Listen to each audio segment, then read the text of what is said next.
Run it back, Philly. No frauds, no fanboys, no intros. Speaking of frauds, Run It Back Nation, what is good? Run It Back Philly has partnered with Aura Identity Theft Security to keep you safe from the frauds that are out there trying to steal your information. 39 million Americans just last year were victims of identity theft. You do everything on the internet. You bank on the internet. You invest on the internet. You gamble on the internet. There's people out there trying to steal your information, and you need to protect yourself. Do you drive a car without insurance? No, you would never do that, because if something happens, you want to be protected. If something happens to your identity, you want to be protected. Go to aura.com/runitback. Sign up for a 14-day free trial. That's all you got to do. Try it for 14 days. Sign up.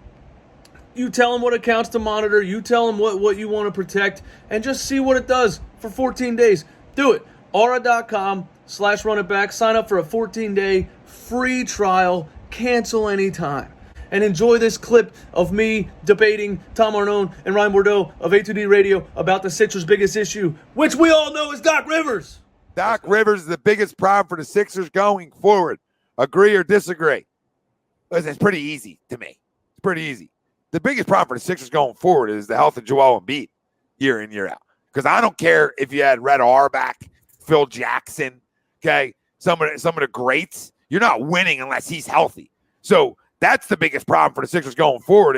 And the Max James Harden. There's so many little problems moving forward of unknowns. What James Harden are you going to get? Okay, what do you bring in with these guys and Tyrese Maxey? Is there a splash where you move Tobias? Right, we're going to talk later on about Danny Green and maybe a pick being moved for some players. What bench pieces are you bringing in? What toughness are you bringing in? There's question marks galore with this basketball team that can't get out of the second round. And yes, does some of it start with Doc Rivers? Absolutely. Right, absolutely. But we all watch enough basketball around the league, and we watch teams blow leads, which is his biggest indictment, and we watch it all around the league. In the playoffs with other teams, our own teams, we get caught up in our moments, rightfully so, because this is what we spend our time on. But then when we get eliminated every year and you watch other teams, you're like, look at them, they just blew a lead too. Seems looks like us, right? So that's everywhere. You know, I think there's things Doc that absolutely can do better, which is grow young players, right? That he's never really done, okay? And other little things, okay? Like maybe practicing a little bit during the regular season, but I know he wants to give his veterans time to heal, but I think practice also can make perfect too. So I would like to see some of those things maybe happen. But our biggest problem, me and Greg talked about this on one, agree, disagree.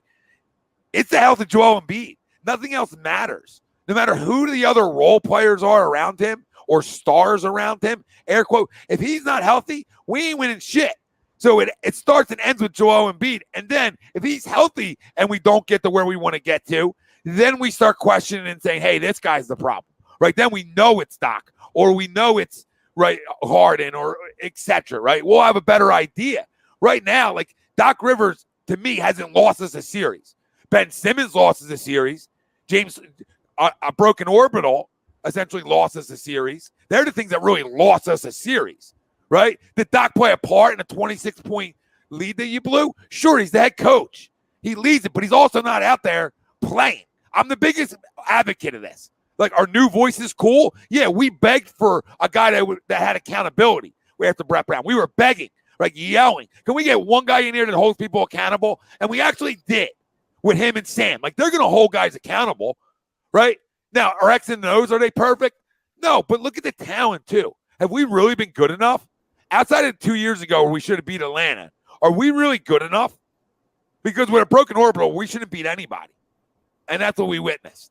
So until he's healthy, you know, everybody else almost gets a free pass because they're unknowns, right? The only guy who doesn't is 25 last year because he's a loser, and he proved it, where he had an opportunity to step up. And the guy we traded for, too, he's a loser, too. He's been a well-documented loser his whole career. But hey, you got to trade a loser, and sometimes you get a loser in return. Maybe a better loser, but another loser who didn't shoot the ball at all in the second half or fourth quarter. I mean, no shots. So we got two max money guys in two back-to-back years that didn't shoot. I can't put that on the coach, right? Have a sack, right? Are you using Manscaped below your belt? I don't think you are, because you got no hair. You don't got a freaking hair to find those two guys. All right, that's why I got to go to a strip club all the time, because money ain't even buying them a hot chick. That's the problem. At least Ben's money bought him something, right? I mean, this guy's money ain't bought him nothing. He's got to spend it all at the club for a lap dance. Oh, my goodness. There's my rant. I think Doc is a problem, just not the biggest problem moving forward. That's all going to be on Joel Embiid just being healthy. And that's my son. So, me saying that, take it for what it is. Man. A little random James Harden dig. I wasn't ready for it, man. I wasn't ready. I think I'm having an echo, though. You guys hearing an echo? No, you're good, Not man. from you. Yeah, you're good. Oh, okay. All right, cool. Yeah, I'm on the laptop because the PC updated to Windows 11, and now nothing's working right. So here I am on the laptop. I'm going to agree to the poll that Doc Rivers is the biggest Sixers problem. It is. I'm not going to say it's not close because, sadly, 19,000 years into the process, the Sixers still have a lot of problems, a lot of holes. But if I ask myself, if Joel Embiid was healthy last season, do we win an NBA championship? I still think the answer is no. I think you have to have not necessarily a very deep team in the playoffs, but you have to have good, solid role players. And, yeah, that's a roster. But also, I just see so many NBA teams that have young players step up night in and night out because the coach gives them a chance, is focused on developing those players throughout the course of a season, especially in the second half of a season when you already know you're in the playoffs, whether it's a first seed to fifth seed or whatever it is. They spend those months, November, December, trying to figure out what if somebody goes down for 3 games in a playoff series, do we have a backup center? Do we have a guy? Do we have this? Do we have that? And this dude just refused and refused and refused and refused until basically the beat reporters and fan base told him he's wrong. He had to find out the hard way that he was wrong. And then once he was proven wrong, he was angry about it. And, we're not going to go on a Paul Reed victory tour. He wasn't even, nice to the guy that had a good game that finally got to play. There's just so many things this guy does wrong. And he won 1 ring with Boston with 4 Hall of Famers. And Daryl Morey's not delivering 4 Hall of Famers anytime soon. So I just don't see it with Doc Rivers. The team that he won the ring with ended up trading him. And the rumors that go way back then have to do with, Danny Ainge and the guys wanting to go a little bit more analytical and Doc refusing to even acknowledge it. And they have disagreements. They traded the guy. The Clippers fired the guy. Here we are because he was a big name, and our owners don't know anything about what they're doing. They just heard Doc Rivers is available, top 15 coach of all time. I just think he's way worse than I ever could have imagined him being in the Sixers organization. I don't see anything. I don't see it coming up. I don't see him looking in a mirror and saying, I need to change this, or this. I just don't see it going well. He's been fighting the fan base for 2 years now. He's been fighting the reporters for 2 years now.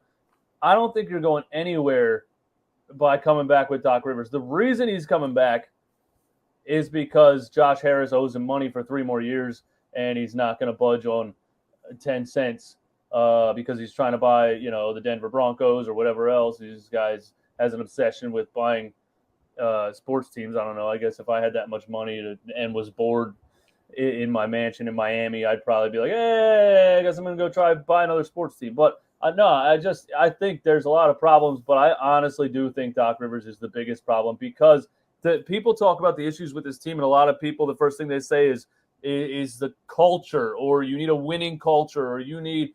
I don't think there's a coincidence that you can lead the league in the worst transition defense in the league, the worst rebounding team in the league, and then the second round of the playoffs, the guy's begging his team to show effort. To me, that's slapping yourself in the face, because how did you go the whole season and your guys aren't even showing you effort in the second round? I don't think there's anything good coming from Doc Rivers leading the basketball team at this point, and I think he's the biggest problem. Yeah, listen, he's got a lot of great points, right? He's definitely an issue. What I'll say is that the roster put together for him is average. It's average. You know what I mean? And when you lose your best player, it's going to make you look bad too. So, we talk about him developing young players. Well, I mean, Tyrese Maxey's pretty good. So if we're going to dog him for the guys he hasn't developed, I got to give him credit for one he did, right? Because Tyrese Maxey can't get all the credit himself then if this is how that agenda is going to go. Because the way I look at it is, at this level, develop your goddamn self. And that's what Tyrese does. And that's what players who want to be good do. I mean, Paul Reed, to me, is a dog on a hardwood floor. Like, is there room for a guy like that? Yeah, if you're not getting 5,000, 12 minutes, I would love to play you because that energy matters at the NBA level. But the biggest concern Doc had with him showed its face in big minutes. Now, should he wait it all year to play him in big minutes? Absolutely not then. If you feel like this is a guy you're going to use. Now, one last thing, and then Ryan, go. The problem is when you shake up rosters in the middle of the season, nobody's winning shit. There isn't a coach around that's winning an NBA title when you shake up midseason. Never has happened, never will happen, not in the NBA. It's very hard to do. So that's where the only asterisk I give him this year is, hey, you got a brand new roster where now you got to figure out who's your backup five going to be, right? When you trade Andre, who's going to be your other guard that plays instead of Seth. Or Seth, sorry, yeah. I wish it was Seth. But, right, so long story short, they're the things that, I can't fully put on him, right? Let's see, air quote, run it back with some things, and then you can maybe sort of see, okay, this is an issue. I do love the one thing you said, though, that he poo-poos analytics. I absolutely love that. Good for him. Good for him, because every dry jock in America wants to look in a binder when it's like, this game's been played a long time, a certain way.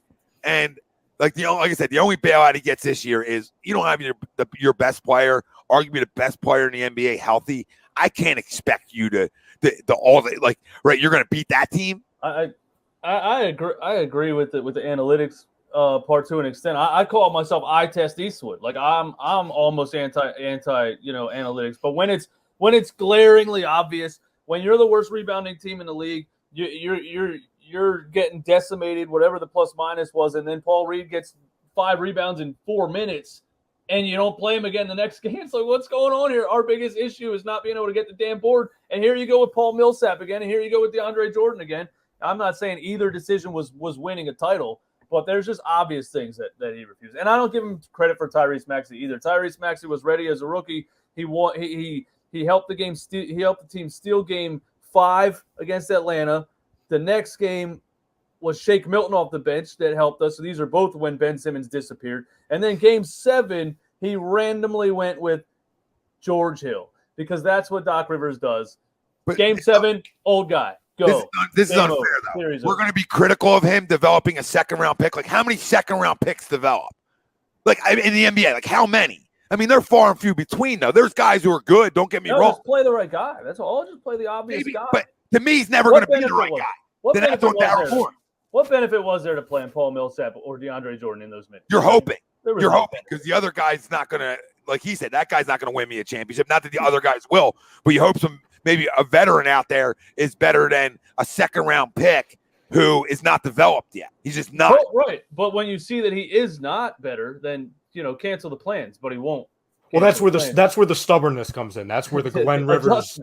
Yeah, like that's where it's and I think this is where he gets on the bad side of a lot of fans, both in Philadelphia and in previous teams he's been with, because when it is clear in the face to people who are sitting behind a TV screen, not who are paid to coach the team or even are at the games, people that are miles away, hundreds of miles away, just watching on a TV, that X name player can't play, and he sticks with them for another period of time. That's where he gets in the Glen Rivers, oh, well, I'm above basketball. I know more than you. Therefore, I'm going to play DeAndre Jordan, even though he hasn't been able to play basketball in who knows how long. So, I completely get that. And Tom, you know this more than anybody. I'm not a Glen Rivers guy at all. Obviously, when he signed here, I was happy, especially when he brought the assistant coach, who I think, Tom, you and I both wanted as our main guy, Sammy Cassell. So it's like, oh, my God, you get Doc Rivers and the guy we wanted as our head coach to be the assistant? Okay, great. Where do I sign up? To me, and this is why I think it's a really, it's a tough poll question because there's a lot of quote-unquote elephants in the room. There's a lot of issues you could touch on. Tom, there's no disagreements. I don't think anybody could find any disagreements with what you said with Embiid's health. That's always been, and hopefully not for much longer, but it seems like it's always going to be the biggest elephant in the room as far as, whether he's playing a 40-plus point game and he falls down to the floor and we all hold our breath. It seems like that happens every 5 seconds.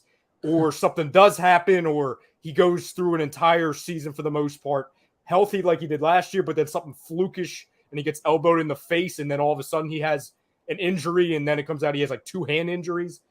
It's like no matter what the situation or scenario or game plan to playing him or avoiding back-to-backs, it seems like you could just never avoid it. So completely agree. That's the biggest elephant in the room. But just for conversation's sake, I'll just go a completely different way. I'll disagree with the poll.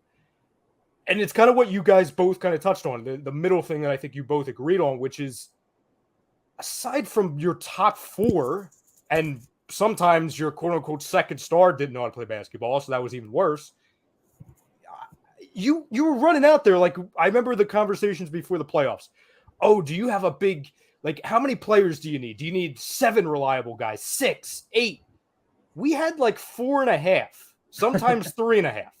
And I said it, the first time we did the show, and I'll repeat it until we finally find a situation where we can find somebody who can replace it. But our small forward position, whether it was Danny Green on one leg with a bad back or whatever, just because he's old, Matisse Thybulle, sometimes Furkan was playing the 3.